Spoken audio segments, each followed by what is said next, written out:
Pero antes de dar paso a las llamadas de todos ustedes, pues esta noche tengo que contarles algo que me parece que es muy importante y que muy pocas personas han tenido el privilegio de vivir.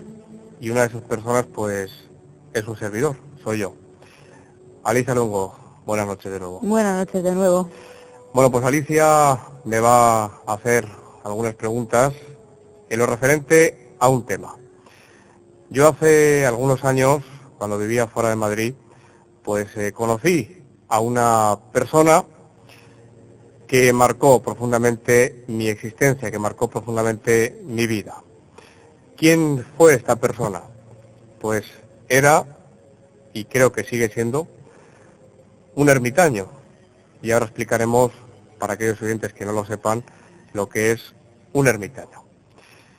Después tenemos un documento sonoro, inédito, y es precisamente una de las veces que yo acompañé al ermitaño, José Manuel se llama, y cuando estaba predicando en la calle, pues yo con la grabadora escondida le pude grabar, y ustedes le van a oír, le van a escuchar cómo predicaba en medio de la calle. Creo que es un documento sonoro muy interesante, y también les adelanto que dentro de algunas fechas el equipo de A Solas Contigo se desplazará a Murcia, que es donde vive el ermitaño, pues para hacerle un reportaje, para hacerle una entrevista. Creo que será muy interesante.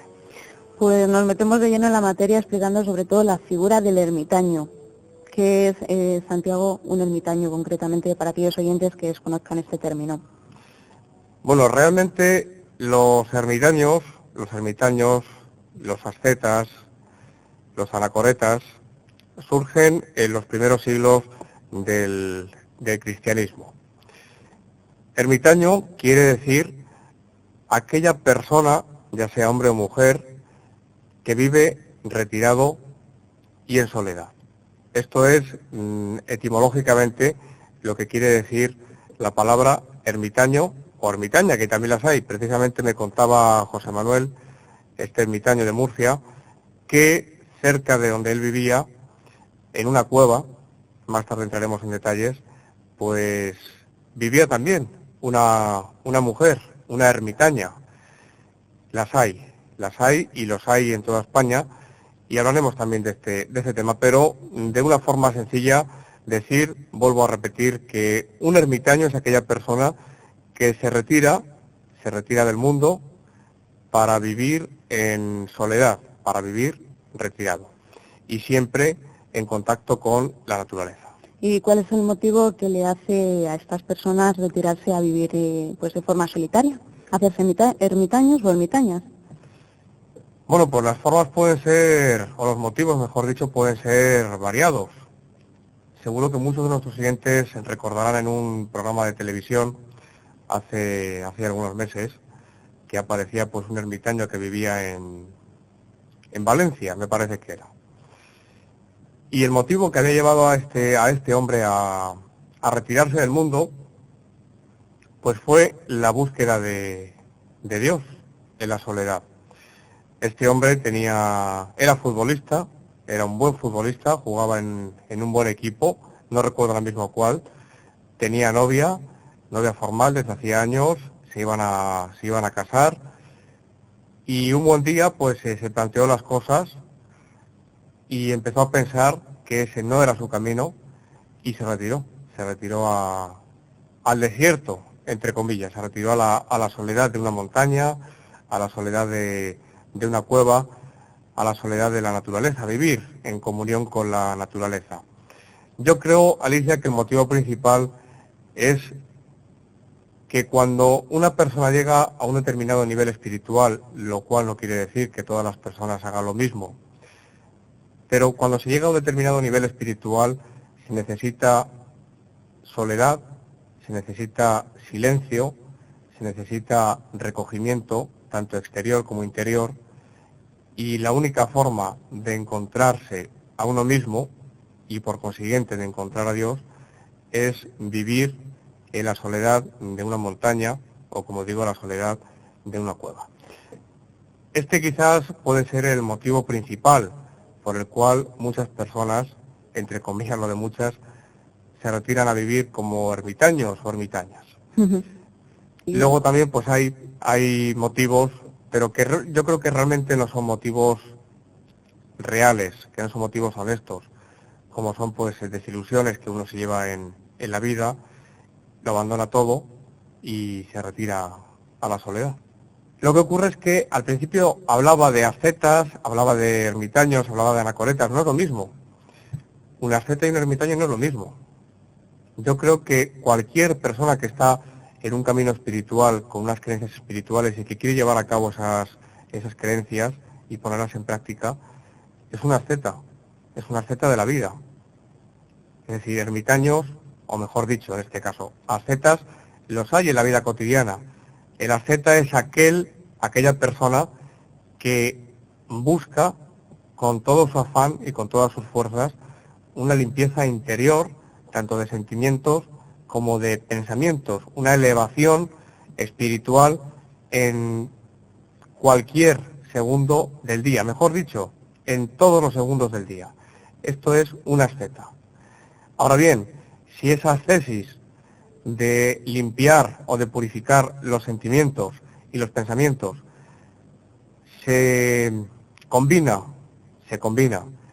con una ascesis también física, es decir, que uno se retira a la soledad y por lo tanto no está en contacto con la sociedad ni participa dentro de su rueda consumista, desgraciadamente como ocurre hoy en día, pues es una asceta completo, tanto interiormente como exteriormente. Pero cada uno tiene su misión, Alicia. Cada uno tiene su misión. Y un ermitaño, a ver, doble pregunta, ¿busca un camino, enseña un camino o ambas cosas? Un ermitaño, yo creo que las dos cosas, pero primero busca un camino porque mal puede una persona dar algo que no tiene. Es decir, primero viene la búsqueda, primero hay que buscar. Y cuando uno busca, si las cosas salen bien, porque Dios ayuda siempre, cuando uno busca, encuentra. Y cuando uno encuentra es cuando es posible dar a los demás. Es decir, que serían las dos cosas. Muy inteligente la pregunta. Gracias. Seguimos con tu propia experiencia personal cuando conociste a José Manuel, ¿no? ¿Cómo le conociste? Pues te lo cuento rápidamente. Yo estaba en Murcia viviendo, estaba estudiando allí y un buen día pues estaba en la calle, estaba en el coche esperando a una persona y en un momento determinado pues giré la cabeza hacia la derecha y vi pues a un hombre que me impactó profundamente. Lo he comentado, tú lo sabes, lo he comentado muchas veces, fuera de los micrófonos. Este ermitaño, José Manuel, tiene un parecido muy grande con, por lo menos la imagen que tenemos de Jesús de Nazaret. Pelo largo, melena, con raya en medio, una barba muy, muy larga también, una nariz típicamente judía, unos andares, yo diría que casi majestuosos, a la vez que sencillos. Es decir, que a mí me impresionó. Yo le vi, parece un auténtico judío, no lo es asturiano. Y la cosa no pasó de ahí.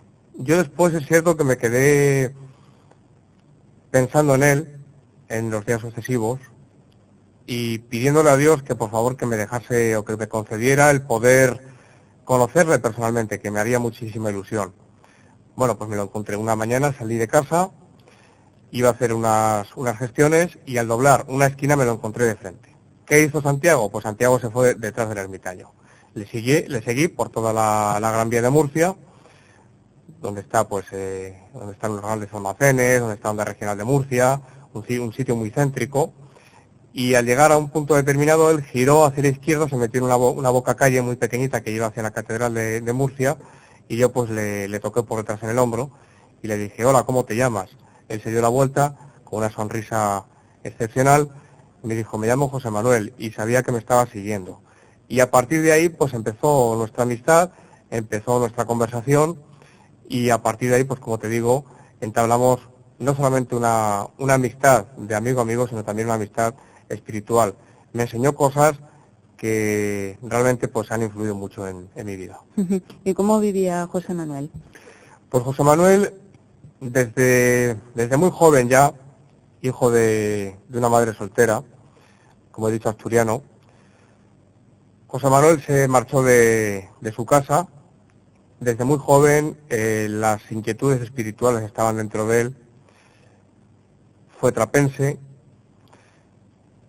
fue muchas cosas, me parece que fue benedictino también. Estuvo en varias órdenes, pero él me decía muchas veces que lo suyo no era estar en un monasterio ni en un convento, porque él tiene efusiones del Espíritu Santo muy a menudo, y como algunos de nuestros oyentes sabrán, cuando el Espíritu Santo se manifiesta, pues uno puede empezar a hablar en lenguas, puede empezar a cantar en lenguas, y pueden suceder fenómenos sobrenaturales que en algún caso pues pueden asustar al resto de las personas. Esto le ocurrió en varios monasterios y la comunidad pues dio sus quejas y le echaron. Entonces él comentaba que su camino pues era un camino individual, solitario, y que él estaba mucho más a gusto, a pesar de que una cueva no es tan cómoda, lógicamente, como un monasterio, donde uno tiene su celda, sencilla, pero su celda, donde no pasa frío, donde tiene una cama con su colchón mullido, etcétera, etcétera. Y él decía que era muchísimo más feliz viviendo en la cueva. Una cueva que está en la cima de una montaña. Si no se sabe llegar al lugar, es imposible llegar, porque está bastante alto. Allí vive, por lo menos vivía, yo creo que seguirá viviendo allí. Y la mayor parte del día pues la empleaba en meditar, porque también hacía meditación, no solamente oración. Meditaba, concretamente hacía meditación zen,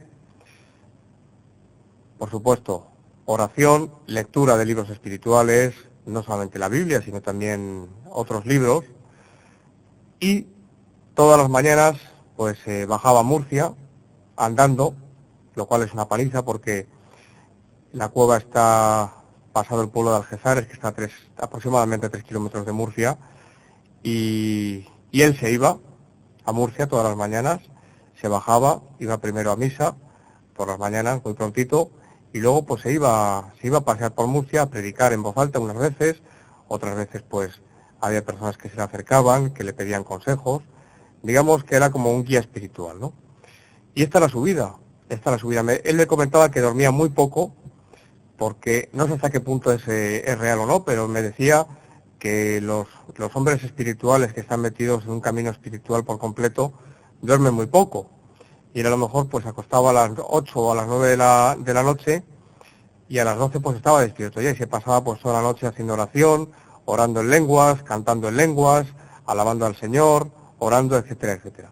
Es decir, ¿cómo vivía? Pues una vida muy sencilla, una vida muy humilde, una vida de un hombre de Dios, centrado sola y únicamente en el camino espiritual. Uh-huh. Y ahora serán muchos los oyentes que se preguntarán cómo se mantenía, cómo podía sobrevivir.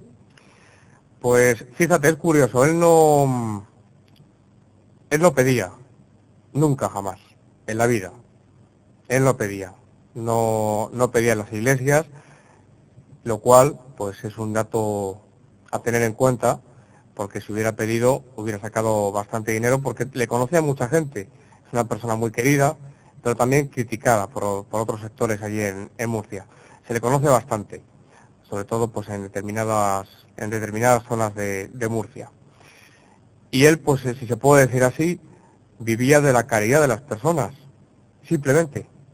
Es decir, si alguien le daba 1000 pesetas, pues 1000 pesetas. Me comentaba que un día se le acercó un señor y le dio 20.000 pesetas.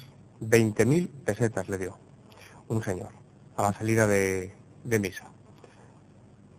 Y después, pues algunas mujeres del pueblo donde él vivía, Algeciras, pues le daban arroz, fideos, le daban leche, pan, etcétera, etcétera. Es decir, que su vida era una vida pues confiada totalmente en el Señor. Te voy a contar una cosa que me comentaba él con total sinceridad, y me llegó a confesar que él se había enfadado mucho con Jesús, porque estuvo una semana, cayó enfermo, fíjate, en una cueva en la cima de un monte, cayó enfermo, y estuvo una semana sin poder moverse, y lo único que probó en esa semana que estuvo enfermo eran infusiones de tomillo que él mismo cogía del monte, porque tiene una pequeña bombona de estas de gas, de camping, y calentaba un poco de agua que cogía de la fuente de la Fuensanta, que hay una fuente debajo, un poquito más abajo del santuario de la Fuensanta, y subía las garrafas de 5 litros a pulso. Fíjate lo que supone esto, ¿no? El esfuerzo. Bien, pues se tiró, como digo, una semana sin probar nada, ningún alimento, y solamente pues a base de infusiones de tomillo. Y él se enfadaba, ¿no? Se enfadaba con Jesús y se lo decía: caramba, yo que soy un hombre que no me preocupo por las cosas materiales, que te sirvo a todas horas, Señor, ¿cómo me haces esto? Para que veas que también los hombres espirituales pues tienen sus, entre comillas, sus rebotes con el de arriba, ¿no? Lo cual es normal porque somos humanos todos. Pues sí, José Manuel ya será ermitaño hasta el resto de sus días. ¿Puede haber algo que le haga pues cambiar su rumbo? Yo creo que, conociendo a José Manuel como le conozco, pienso que no. Pienso que José Manuel seguirá hasta su muerte, seguirá siendo pues un hombre de Dios, entregado pues a la oración, entregado a la meditación, entregado pues a la lectura de libros espirituales y entregado a la predicación. Yo pienso que no, y de hecho yo le decía: ¿por qué no te vas? Porque él es un devoto de San Francisco de Asís, y yo le decía muchas veces: ¿por qué no te vas a algún monasterio como fraile? Y me decía: es que eso es muy cómodo, fíjate, es que eso es muy cómodo porque en el monasterio le iba a tener todo, iba a tener comida, modestamente, sencillamente, pero iba a tener mi comida, iba a tener mi cama, iba a tener mi mesilla de noche, iba a tener mi luz, y eso es muy cómodo. Al Señor hay que buscarle en la pobreza absoluta, fíjate qué palabras. ¿Y cómo influyó José Manuel en tu persona a nivel interior? Pues te puedo decir, Alicia, que José Manuel yo creo que ha sido la persona, fíjate lo que te voy a decir, la persona que desde el punto de vista espiritual más ha marcado no solamente mis creencias, sino mi forma de ver la vida. Es decir, cuando uno se encuentra con una persona como el José Manuel y se da cuenta que son tan pocas cosas las que necesitamos para vivir y para ser felices, que ahí se cumple la famosa frase de Jesús que dice que no solamente de pan vive el hombre, sino de toda palabra que sale de la boca de Dios. Para José Manuel, mi querido amigo el ermitaño, su alimento, como dice Jesús en el Evangelio, su alimento real era hacer la voluntad del Padre, era servir a Dios. Ese era su alimento. Y él no se preocupaba si tenía dinero o no tenía dinero, si le daban o no le daban. Él se entregaba a Dios, se entregaba a la providencia, y nunca mejor dicho, y que sea lo que Dios quiera. Y te puedo asegurar que por lo menos lo necesario, en el mayor de los casos, cuando el Señor a veces le ha probado, pero tenía por lo menos lo necesario para seguir adelante. ¿Cómo ha influido? Pues de una forma muy fuerte, como te digo, muy fuerte.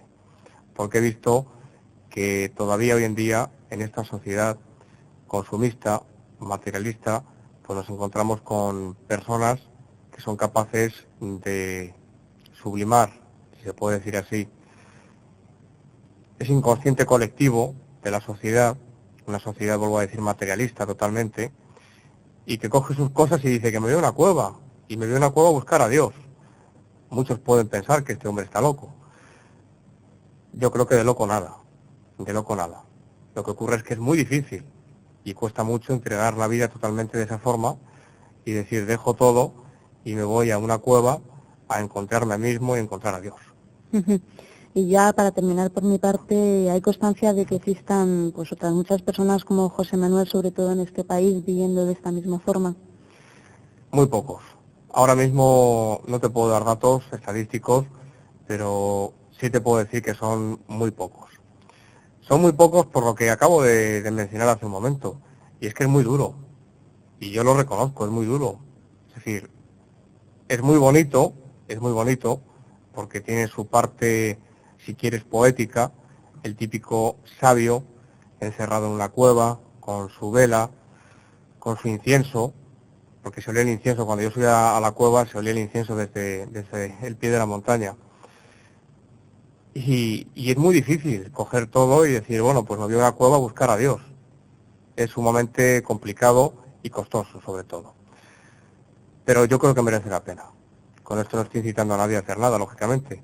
Pero sí confirmar, y ya para terminar, vuelvo a decir que doy gracias a Dios públicamente porque el hecho de conocer a José Manuel, mi amigo el ermitaño, pues me ha hecho, quizás en momentos de mi vida duros, que los he tenido, pues en vez de mirar hacia abajo, o en vez de mirar hacia la tierra, mirar hacia el cielo, traspasar las estrellas, si quieres hablando un poco poéticamente, y refugiarme en esa roca indestructible que es Dios.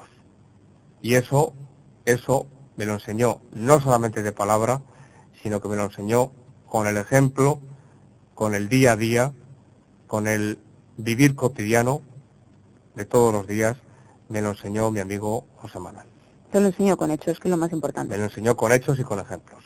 Que es posible vivir para Dios y que realmente la lección que saco, una de las lecciones que saco, es que necesitamos tan poco para vivir que la mayoría de las cosas que tenemos no solamente nos sobran, sino que nos despistan y nos apartan del camino espiritual.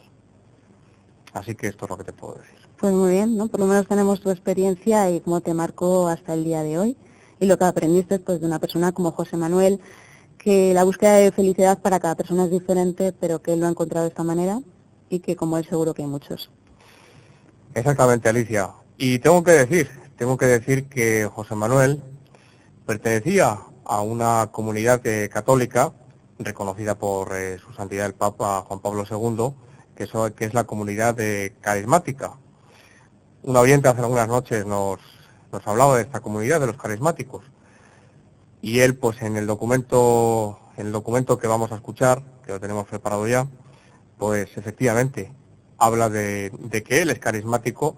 Los carismáticos, tengo que decir, desde un punto de vista sencillo, que creen mucho en la actuación del Espíritu Santo, es decir, que el Espíritu Santo obra constantemente en la vida cotidiana de los fieles, de los creyentes, y se va a escuchar en la grabación.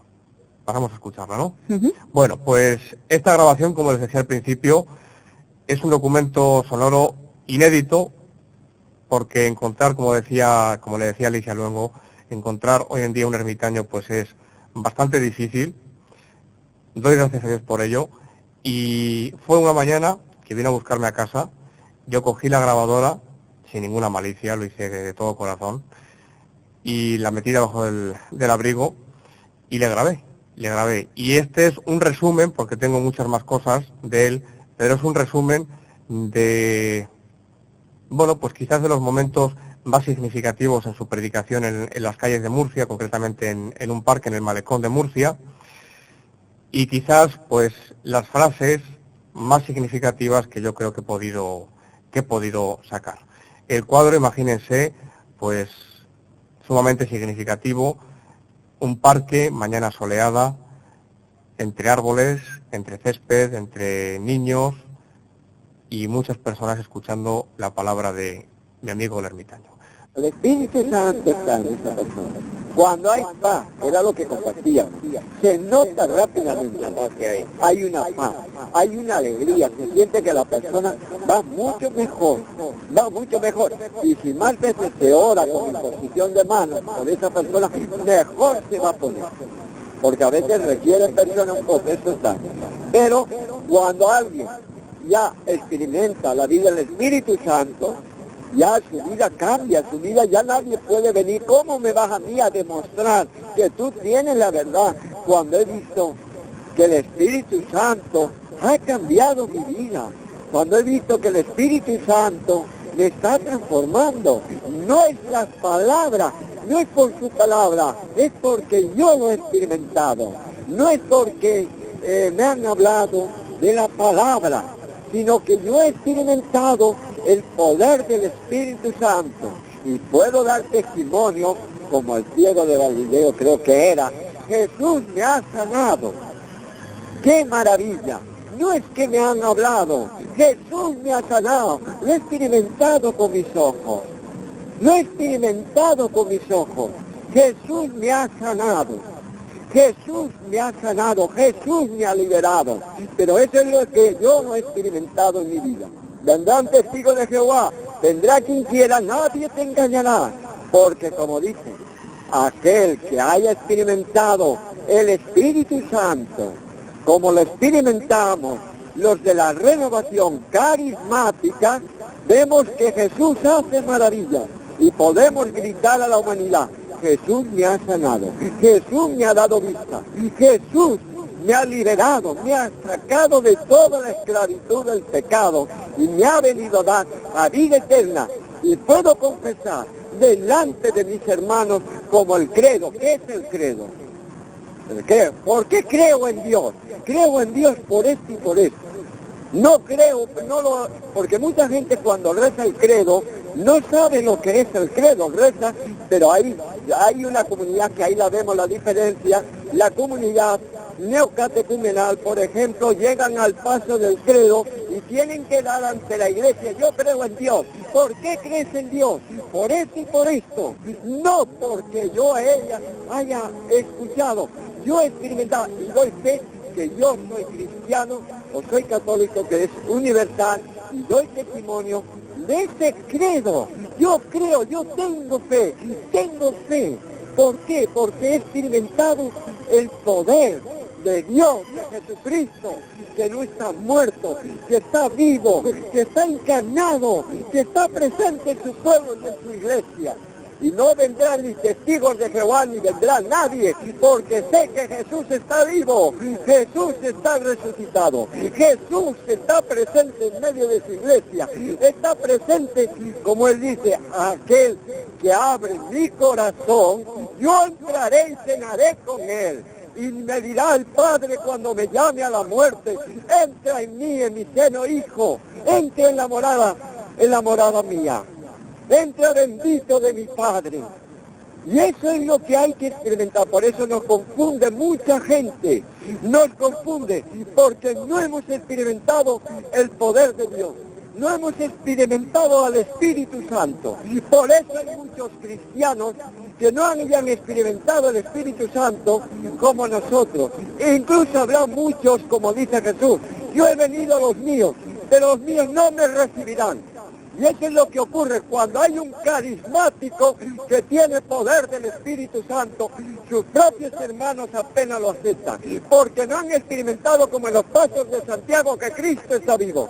Y nos dicen, estamos locos, y estaremos no sé qué. Si hubiesen experimentado el Espíritu Santo, como yo lo he experimentado, darían testimonio del poder, de la muerte y resurrección de Jesucristo. Irían a los pueblos, por las casas, irían por las calles, proclamando la buena nueva del Evangelio. Por eso decía yo muchas veces, necesitamos hombres de poder, no poder económico y social, necesitamos poder del Espíritu Santo, para ser testigos del amor, de la misericordia, y decir al hermano, Jesús me ha sanado. Como una hermana que me contaron ayer un testimonio que iba al grupo del padre David y esta tenía tumores en la cabeza y ella nunca iba pidiéndole al Señor que le sanase, y cuando iba a las Eucaristías de sanación del padre David, completamente el Señor la sanó. Y eso es lo que me va a valer a convencer a mis hermanos que tengo un Cristo maravilloso, que tengo un Cristo que sana, que tengo un Cristo que echa demonios, que tengo un Cristo resucitado, que tengo un Cristo vivo, que no son las drogas, que no son los vicios, que no es el pecado, que eso nos esclaviza.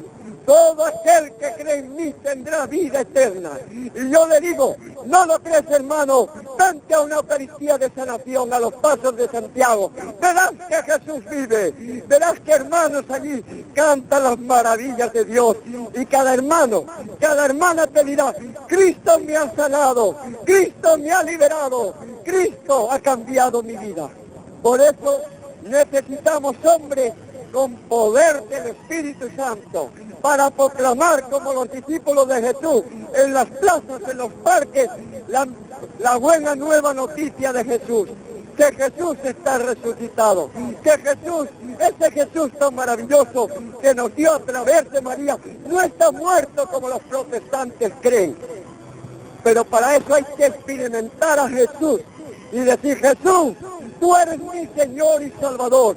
Jesús, yo creo en ti, sé que tú estás vivo, sé que tú estás presente.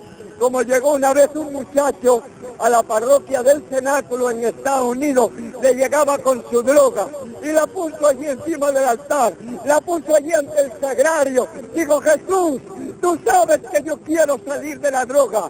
Y realmente aquel muchacho hoy da testimonio que Jesús le ha sanado. Puedo dar testimonios aquí de jóvenes que estaban en el SIDA y Jesús les ha sanado. Porque todo aquel que cree en el Hijo de María tiene vida y vivirá. Y nosotros, cristianos católicos, podemos proclamar un Cristo que nos salva, un Cristo que está resucitado, un Cristo que cambia nuestra vida. Podemos decir con María, he aquí la esclava del Señor, el Señor ha hecho maravillas en mí. Y eso lo podemos decir con María, porque decía, Señor, el Señor ha hecho maravillas en mí. Ese canto del Magnífica que le dijo a Isabel, proclama mi alma la grandeza del Señor. Nosotros tenemos que proclamar como María en aquel momento, proclama mi alma, Señor, ver tu grandeza, ver tu amor, ver tu misericordia, porque tú te has compadecido de mí, como de María, que se encarnó el Hijo de Dios. Y eso es lo que experimentamos, uno que hemos sido llenos del Espíritu Santo y podamos dar fe y testimonio de la palabra que se hace, que actúa en medio de su pueblo, que actúa en medio de su iglesia. Hoy a Cristo yo le digo, como dije en una parroquia en Madrid, a Cristo hay que bajarle de la cruz, ponernos nosotros en la cruz. Porque Cristo ha resucitado y nosotros resucitaremos con Cristo. Aquel que coma y beba mi sangre tendrá vida en abundancia. Por eso hoy tenemos el confusionismo que tenemos entre los protestantes. Porque necesitamos experimentar el amor, la misericordia y la vida en el Espíritu Santo. Y aquel que quiera experimentar, como decía Jesús, aquel que tenga sed, aquel que venga y beba de este agua, jamás tendrá sed. Hay que dar un agua, y ese agua dice, como decía Jesús a la samaritana, correrán ríos de agua viva. ¿Qué son los ríos de agua viva? El Espíritu Santo. ¿Cuánta humanidad está sedienta? ¿De cuántas aguas beben? Beben de la droga, beben del vino, beben de no sé qué. Y Jesús nos dice, todo aquel que esté cargado, cansado y fatigado, que cargue mi cruz. Todo aquel que cree en mí vivirá para la vida eterna.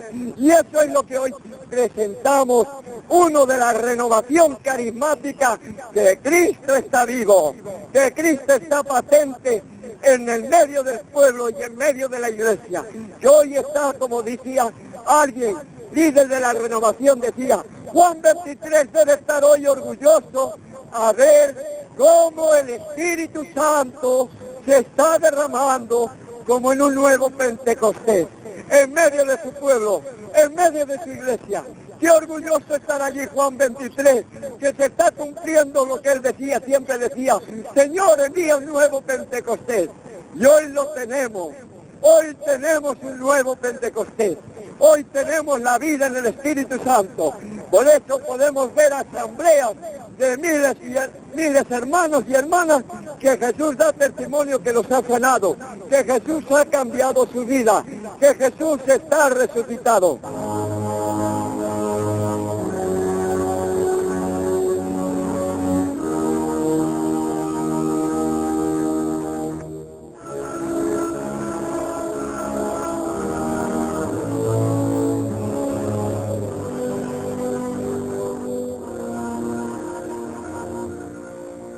Ahí estaba ese documento, creo que interesante, y por otra parte, sobre todo para aquellas personas que tengan inquietudes espirituales, pues resulta un documento sonoro impactante.